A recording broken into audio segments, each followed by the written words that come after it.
자, 오늘 말씀은 이제 이스라엘 백성들이 광야에서 40년을 살았죠. 이제 그 40년의 시간들이 거의 마무리되는 시점에서 있었던 일입니다. 전체적인 스토리를 한번 살펴보면 좋을 것 같아요. 민수기 16장 1절 2절입니다. 레위의 증손 고핫의 손자 이스알의 아들 고라와 르우벤 자손 엘리압의 아들 다단과 아비람과 벨렛의 아들 온이 당을 짓고 이스라엘 자손 총회에서 택함을 받은 자 곧 회중 가운데에서 이름 있는 지휘관 250명과 함께 일어나서 모세를 거스르니라. 네, 레위 자손 중에 고라, 르우벤 자손 중에 다단, 아비람, 온, 자, 이런 사람들이 주동자가 되어서요, 그들을 좇은 이스라엘의 대단한 지도자들이 있어요. 이름 있는 지휘관 250명이 함께 합사를 해서 모세를 대적합니다. 자, 도대체 어떻게 된 일일까요? 3절 말씀입니다. 그들이 모여서 모세와 아론을 거슬러 그들에게 이르되 너희가 분수에 지나도다. 회중이 다 각각 거룩하고 여호와께서도 그들 중에 계시거늘 너희가 어찌하여 여호와의 총회 위에 스스로 높이느냐. 자, 그들이 일어난 이유는 다음과 같았습니다. 모세와 아론이 그들의 분수에 지나치다는 것이었습니다. 왜요? 그들의 주장입니다. 모든 백성들이 다 거룩하고 자신들 중에도 여호와 하나님이 계시는데 왜 유독 너희만 앞장서서 이래라 저래라 하냐는 것이었습니다. 왜 너희들 마음대로 이스라엘을 좌지우지하려 하는가? 그리고 이야기하는 거예요. 너희 분수에 지나치다.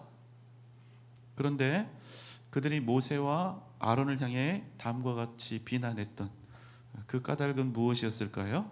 9절 10절입니다. 이스라엘의 하나님이 이스라엘 회중에서 너희를 구별하여 자기에게 가까이 하게 하사 여호와의 성막에서 봉사하게 하시며 회중 앞에 서서 그들을 대신하여 섬기게 하심이 너희에게 작은 일이겠느냐.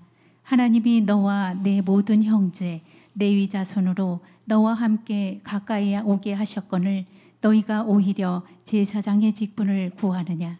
왜 고라 자손들이 모세와 아론을 향해서 반란을 일으켰을까요? 그 이유의 핵심은 뭐라고 합니까? 자, 모세가 고라 자손들에게 이야기를 합니다.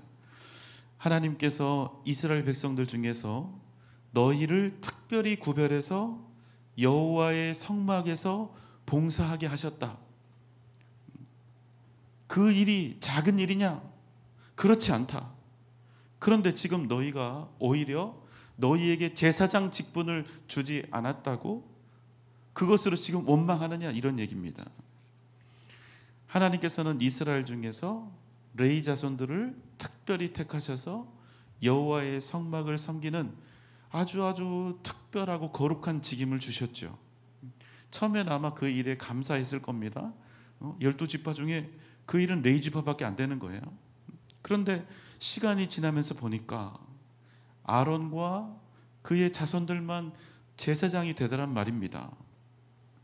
쟤들도 레위 지파고 우리도 레위 지파인데 하나도 다를 바가 없는데 왜 저들만 제사장이 되고 왜 저들만 더 폼나고 더 영광스러운 일을 하냐, 이겁니다. 우리도 생각이 있고 지혜가 있고 우리도 능력이 있는데 왜 우리가 굳이 모세와 아론이 이끄는 대로 움직여야 하는가? 바로 이것입니다. 무슨 말이죠? 어찌하여 우리가 내가 말하는 대로 해야 하느냐? 우리도 우리가 옳다고 생각하는 것들이 있다. 왜 너만 목자고 왜 너희만 제사장이냐? 우리도 충분히 제사장 자격이 있고 우리도 너만큼 백성들을 이끌어갈 수 있다. 손색이 전혀 없다. 이런 말입니다. 무슨 뜻입니까? 자격도 되고 실력도 되고 영성도 되니 더 이상은 양하고 싶지 않고 이제는 나도 목자 하겠다, 이런 얘기입니다. 그리고 이에 더해서 말하지요. 13절입니다. 내가 우리를 젖과 꿀이 흐르는 땅에서 이끌어내어 광야에서 죽이려 함이 어찌 작은 일이기에 오히려 스스로 우리의 왕이 되려 하느냐. 이뿐 아니라 내가 우리를 젖과 꿀이 흐르는 땅으로 인도하여 드리지 아니하고 밭도 포도원도 우리에게 기업으로 주지 아니하니 내가 이 사람들의 눈을 빼려느냐. 모세, 내가 우리를 젖과 꿀이 흐르는 땅에서 이끌어내어 광야에서 죽이려 함이 어찌 작은 일이냐? 그런데 내가 이 광야에서 왕까지 되려 하느냐? 더군다나 너는 우리를 젖과 꿀이 흐르는 그 땅으로 인도하여 드리지 않고 오랜 세월을 이렇게 광야에서 헤매게 하는구나. 내가 이 사람들을 결국에는 이 광야에서 다 죽이겠구나. 여러분 13절 말씀을 보면요, 그런데 앞부분이 이렇게 되어 있습니다. 13절 잠깐만 띄워주실래요? 13절 앞을 보면 내가 우리를 젖과 꿀이 흐르는 땅에서 이끌어내어 광야에서 죽이려 함이 어찌 작은 일이냐, 이렇게 되어 있죠. 그런데 여러분 이 사람들이 아직 가나안 땅에 들어가기 전입니까 후입니까? 들어가기 전이에요. 아직 가나안 땅에 들어가 본 적이 없단 말입니다. 그럼 무슨 말입니까? 이 사람들이요, 자신들이 젖과 꿀이 흐르는 땅에서 잘 살고 있었는데 모세가 자신들을 굳이 이끌어냈다, 이런 말입니다. 그럼 여러분 지금 이 사람들이 말하고 있는 젖과 꿀이 흐르는 땅은 도대체 어디란 말이에요? 여러분 어디입니까? 애굽입니다. 애굽이에요. 제정신이 아니란 얘기죠. 세상에 애굽을 젖과 꿀이 흐르는 땅으로 지금 이야기하고 있다는 겁니다. 애굽이 좋았다는 거예요. 여러분 온갖 희생과 수고로 목숨을 걸고 이 패역한 백성들을 40년을 이끌고 이제 이 힘든 발걸음을 해서 이 가나안 땅을 향해서 이제 곧 나아가야 되는 이 시점에서 이들이 뭐라고 얘기를 하냐면 예전이 좋았다는 거예요. 예전에 살던 애굽은 젖과 꿀이 흐르는 그런 땅이었다는 겁니다. 광야 40년 세월 동안 물론 이스라엘 백성들은 힘든 시간을 보냈죠. 아마 견딜 수 없이 힘들었을 겁니다. 그런데 그때를 놓치지 않고 이 고라 자손과 이 당을 지은 자들이 백성들을 선동하고 모세에게 반역하며 지금 자신들의 정치적 야망까지 드러내고 있는 것이죠.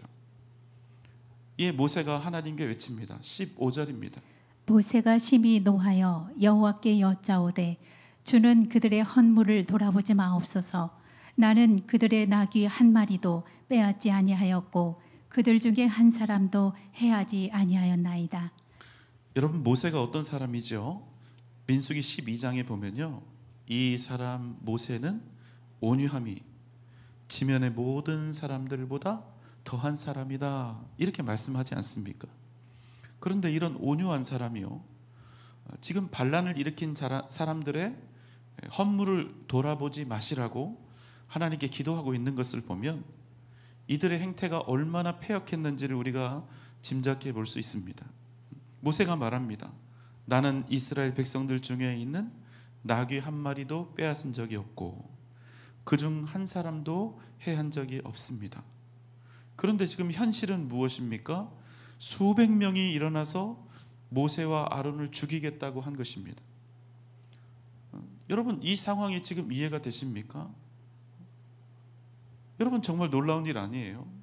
모세가 무슨 죄를 지었습니까? 모세는 지난 40년 동안 자기 생명을 걸고 자기 인생을 걸고 이스라엘을 애굽에서 구해냈을 뿐만 아니라 그들을 이끌고 지금 구원의 길로 인도하고 있는 그런 사람이 아닌가요? 그런데 여러분 이와 같은 반란이 일어난 것입니다. 여러분 이 상황을 우리가 어떻게 설명을 할 수 있을까요? 그저 이렇게 설명하는 방법밖에 없는 것 같아요. 악에 사로잡혀 있다. 그들이 악에 사로잡혀 있다. 이 외에는 다른 설명이 어려울 것 같습니다. 모세가 이들에게 각기 향로를 들고 여호와 앞에 서라고 이야기합니다. 23절, 24절입니다. 여호와께서 모세에게 말씀하여 이르시되 회중에게 명령하여 이르기를 너희는 고라와 다단과 아비람의 장막 사방에서 떠나라 하라. 무슨 일이 일어날 것 같아요? 하나님이 너희는 고라와 다단과 아비람이 사는 그 장막 주위에서 다 떨어지라는 거예요, 멀리. 자, 결과는 어떻게 되었을까요? 30절, 31절입니다. 만일 여호와께서 새 일을 행하사 땅이 입을 열어 이 사람들과 그들의 모든 소유물을 삼켜 산채로 스올에 빠지게 하시면 이 사람들이 과연 여호와를 멸시한 것인 줄을 너희가 알리라.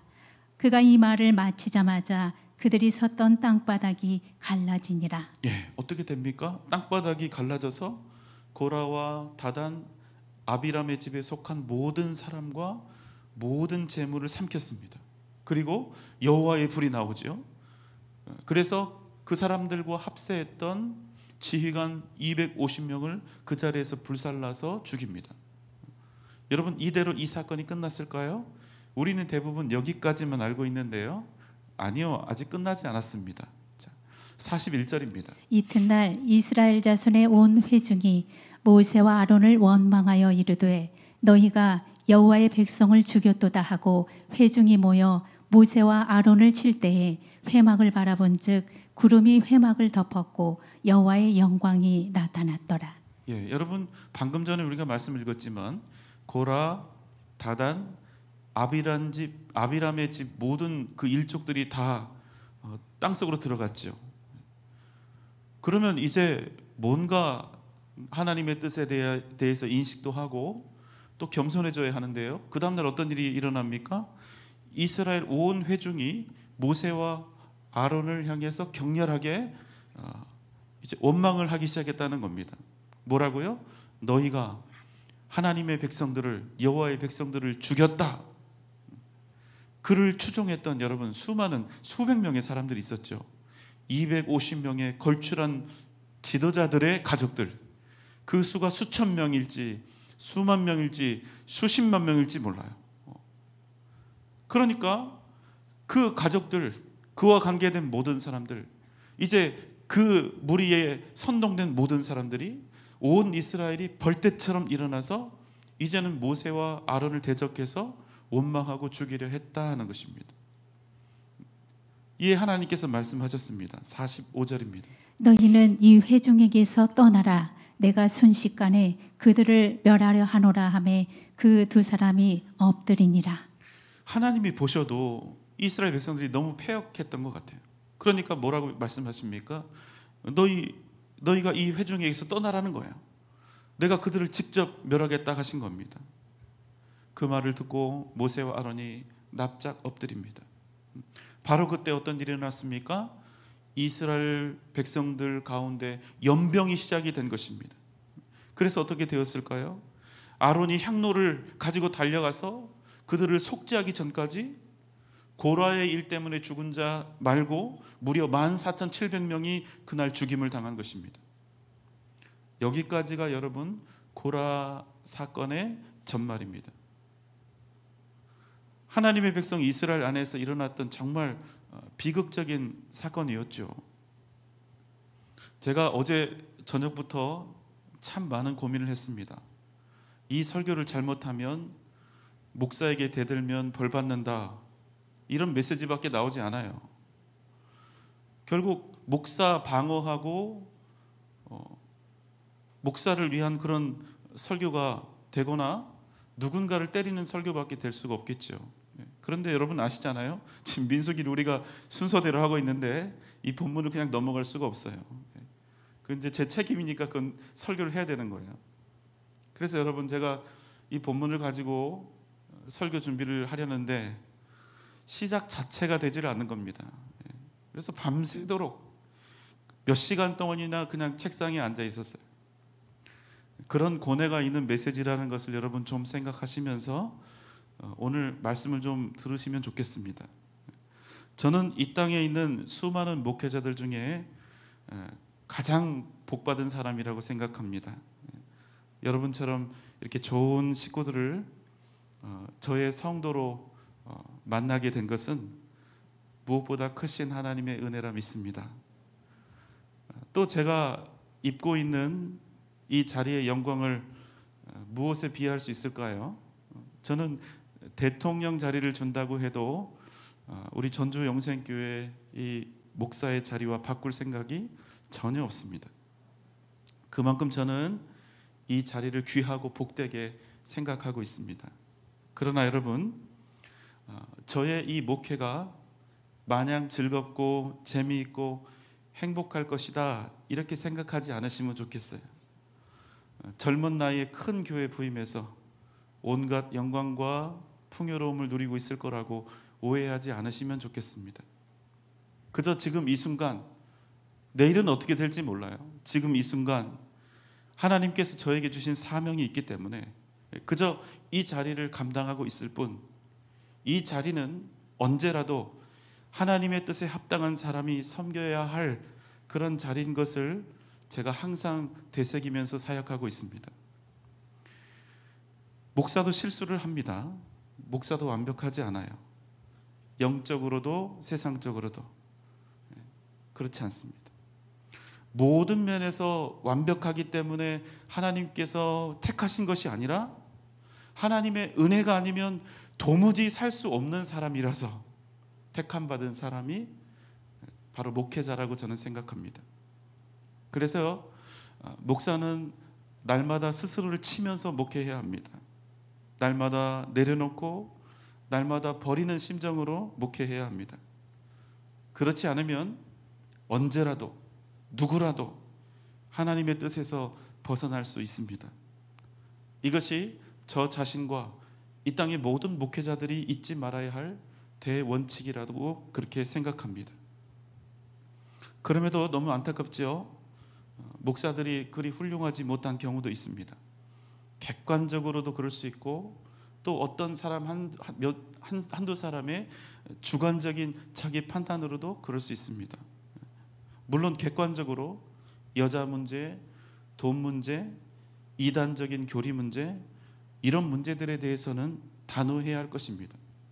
이런 문제에 대해서 단호하지 않으면 목사니까 봐주고 넘어간다 이러면요, 겉으로 볼 때는 그 목사가 설교는 할 수 있지만 또 사역을 일로는 할 수 있지만 최소한 그 사람이 진정으로 하나님의 뜻을 전달하는 그런 목자로서는 그 기능을 제대로 할 수 없다, 저는 그렇게 생각합니다. 그래서 이 부분은 단호해야 해요.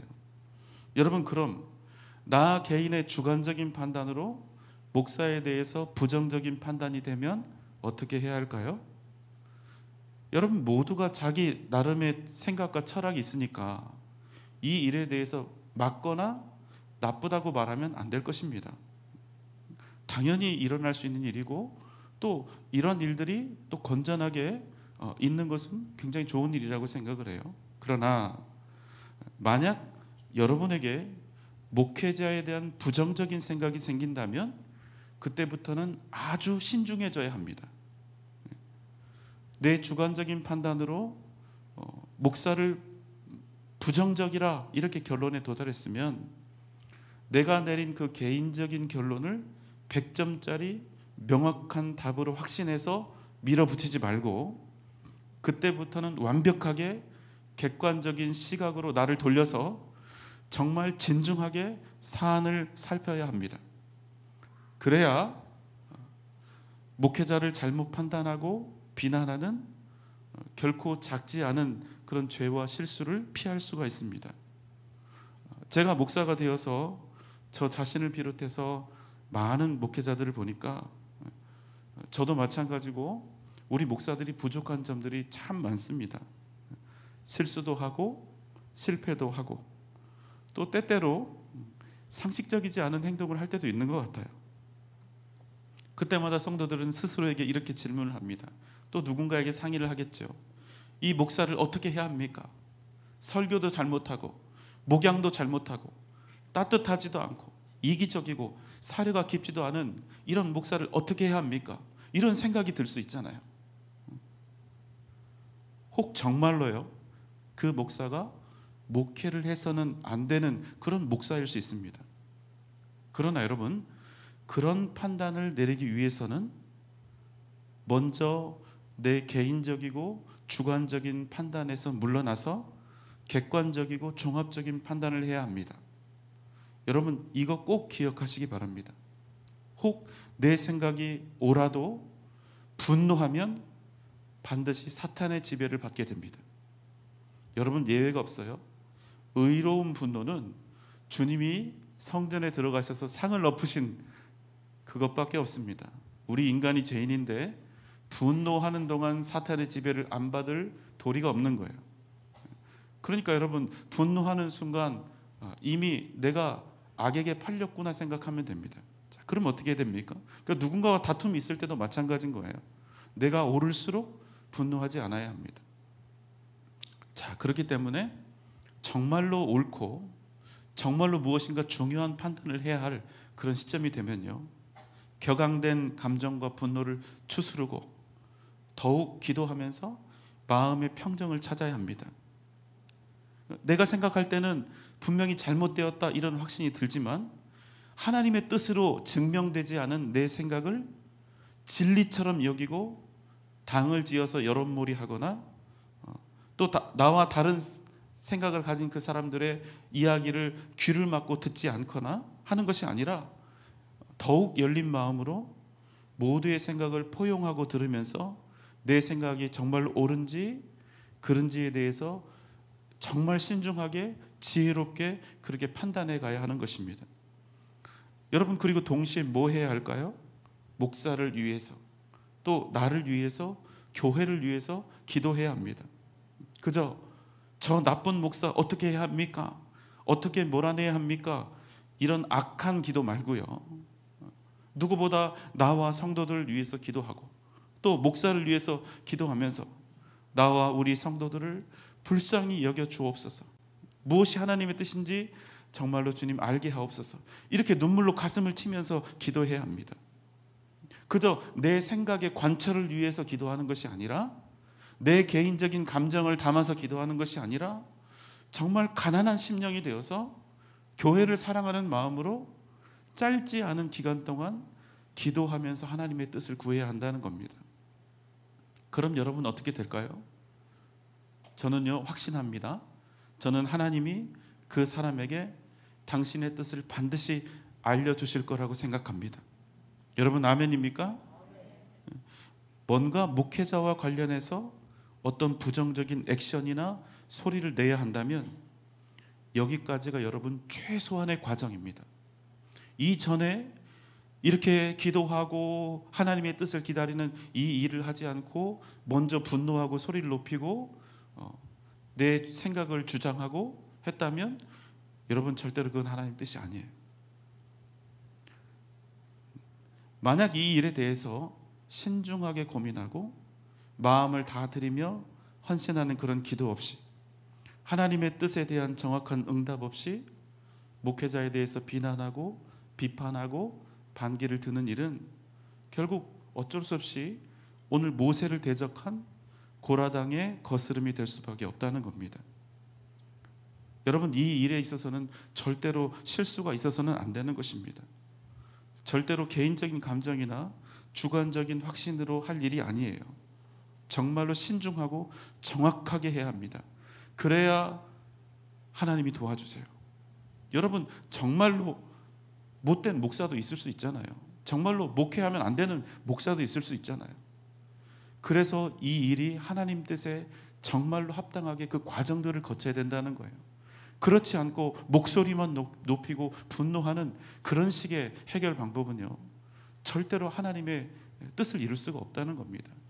하나님의 뜻일수록 더욱더 선하게, 하나님의 뜻에 합당하게 그 과정들을 눈물로 기도하며 지나가야 정말로 하나님의 선하신 뜻을 힘입고 도움심을 받아서 은혜롭게 목사도 교체할 수 있는 거예요.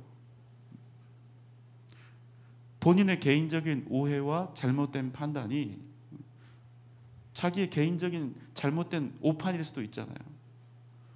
이 과정을 거치지 않으면 본인의 이 잘못된 오판이 교회에 수많은 성도들에게 엄청난 아픔과 고통을 불러올 수 있기 때문입니다. 그래서 신중해야 해요. 왜? 목사 한 사람에 대한 일이 아니라 교회와 성도들에 관한 일이기 때문입니다. 여러분, 고라 자손의 이 하루아침에 일어난 이 일 때문에 이스라엘 수많은 백성들이 상처를 입고 죽임을 당하지 않았습니까? 그래서 신중해야 하는 거예요. 자, 여러분, 이 일에 있어서 가장 중요한 기준이 무엇일까요? 어떤 목회자가 무슨 일을 어떻게 했는가? 이런 객관적인 사실일까요? 그래서 얼마나 속상하고 얼마나 화가 났고 뭐라도 해야 한다는 생각이 얼마나 들었는가? 여러분, 이것들이 기준이 될 수 있을까요? 안타깝게도 아닙니다. 그럼 무엇입니까? 하나님께서 그 사람을 여전히 그 자리에 두기로 하셨는가? 아니면 버리기로 하셨는가? 여러분, 이게 기준입니다. 우리는 목회자가 어떤 잘못을 하거나 어떤 실수를 하면 그런 일을 저질렀으니 그 자리에서 당장 내려오도록 해야 한다, 이런 생각을 가질 수 있는데, 여러분, 그게 기준이 아니라 뭐라고요? 하나님께서 그 사람을 그 자리에 두기로 하셨는가, 버리기로 하셨는가, 이게 기준이라는 겁니다. 여러분, 이게 가장 중요한 거예요. 그래서 눈물로 기도하면서 하나님의 뜻을 기다리는 것이 너무나 중요하다는 거예요. 왜? 내가 감정적으로 움직일 일이 아니라 하나님의 뜻을 정확하게 우리가 아는 게 중요한 거니까. 만약 이 일에 신중하지 않으면 어떻게 될까요? 다음은 모세가 고라 자손들에게 한 말입니다. 30절입니다. 만일 여호와께서 새 일을 행하사 땅이 입을 열어 이 사람들과 그의 모든 소유물을 삼켜 산채로 수월에 빠지게 하시면 이 사람들이 과연 여호와를 멸시한 것인 줄을 너희가 알리라. 무슨 말씀입니까? 만약 하나님께서 여전히 그 사람을, 여기서는 모세죠, 그 자리에 두기로 하셨는데 어떤 사람이 그럼에도 그를 내쫓아야 하겠다 한다면, 그래서 여론몰이를 하고 지도자를 비난하고 공격한다면 그건 뭐라고 얘기합니까? 그 사람을 그 자리에 두기로 여전히 생각하고 계시는 여호와 하나님을 먼시 멸시하는 일이 된다, 이거예요. 목사도 여러분, 잘못하면, 죄를 지으면 그에 합당한 징계를 받아야 합니다. 그게 옳습니다. 그리고 때로는 그 일이 심각한 죄면 목사의 직임을 상실하도록 하는 것이 옳습니다. 여러분, 악한 목사가 목회하면 되겠습니까? 목사인 저조차도 그런 일은 용납할 수가 없습니다. 하지만 그럼에도 아주 신중해야 한다. 왜? 실수하면 안 되니까. 실수하면 교회와 성도들이 상처를 입게 되니까. 신중하게 하나님의 선하신 뜻을 따라서 하나님의 선하신 뜻을 기다릴 때 정의가 비로소 정의답게 하나님의 뜻이 온전히 드러날 수가 있다는 것입니다. 그렇지 않으면 그 일이 오히려 여호와 하나님을 멸시하는 일이 될 수 있다, 이런 말입니다. 잘못하면 되레 내가 다치게 됩니다. 나름 정의를 위해서 일어난다 하고 일어섰는데 오히려 그 사람이 하나님으로부터 징계받고 넘어지는 일이 발생할 수 있다는 것입니다. 결국 여러분, 가장 중요한 것은 무엇입니까? 하나님의 뜻입니다. 내가 옳은 게 옳은 게 아니라, 내가 성경적이라고 확신하는 게 성경적인 것이 아니라 오직 하나님의 뜻만이 가장 선하고 아름답다는 사실을 우리가 잊지 않고 그 하나님의 뜻을 기다리는 그 과정이 필요하다는 것입니다. 우리가 이 기본 전제 위에서 생각하고 판단하고 행동해야 합니다. 여러분, 제가 오늘 여러분께 드리고 싶은 중요한 말씀이 있어요. 목회자에게 뿐 아닙니다. 요즘 제가 좀 너무나 속상한 일이 하나 있는데요. 어떤 성도가 어떤 성도에게 어떤 말을 해서 상처가 되었습니다. 그래서 평생 우리 교회를 다니시던 분이 지금 우리 교회에 나오지 않고 있어요. 정말 많이 수고하고 헌신하신 분인데 말 때문에 상처를 받았습니다. 그 일뿐만이 아니에요. 어떻게 말들을 그렇게 쉽게 하시는지 때때로 참 답답하고 마음이 아픕니다. 여러분, 기억하세요. 저한테 아무리 잘해도 소용없습니다. 목사에게만 잘하는 사람은 그거 정말 잘하는 거 아니에요. 정말 잘하시는 분 어떤 분입니까? 나보다 더 연약한 성도에게 정말로 마음을 다해서 잘하시는 분이 정말로 믿음 있는 분이고 정말로 신앙 인격이 성숙한 분입니다. 제발 말들 좀 조심하세요. 여러분, 주먹으로 때리고 머리채를 휘어잡아야 죄가 되는 것이 아닙니다. 여러분, 이 입술보다 강력한 죄의 도구가 없습니다. 우리의 한마디가요, 어떤 사람을 살리기도 하고 죽이기도 하는 것입니다. 제발 여러분, 여러분의 찬송하는 입술이, 여러분의 기도하는 입술이 하나님을 거스르지 않도록, 하나님을 멸시하는 일이 되지 않도록 여러분 항상 주의해 주십시오.